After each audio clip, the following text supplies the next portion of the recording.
অতিনন্দন হালদার। অতিনন্দন হালদার একজন সফল কৃষক।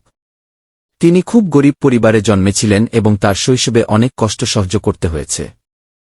তিনি কৃষি নিয়ে পরীক্ষা-নিরীক্ষা শুরু করেন এবং ধীরে ধীরে অর্গানিক ফার্মিংয়ে সফলতা পান।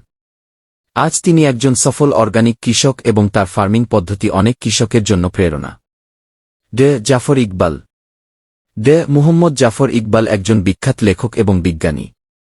তার জীবনের অনেক প্রতিকূলতার পরেও তিনি শিক্ষায় অধ্যবসায়ী ছিলেন। তার লেখা বই এবং গবেষণা অনেক ছাত্র এবং শিক্ষকের মধ্যে অনুপ্রেরণা সঞ্চার করেছে।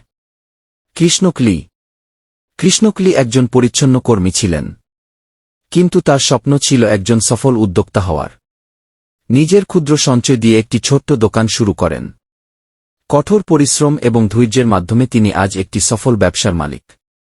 তার সংগ্রাম এবং সফলতার গল্প অনেকের জন্য উদাহরণ। কাজী নজরুল ইসলাম। কাজী নজরুল ইসলাম একজন বিপ্লবী কবি এবং সাহিত্যিক ছিলেন। তার জীবন ছিল কঠিন সংগ্রামের এবং কঠোর পরিশ্রমের। তিনি তার লেখায় সাম্য ও মানবতার পক্ষে কথা বলতেন। তার কবিতা এবং গান আজও মানুষের হৃদয়ে অনুপ্রেরণা জাগায়।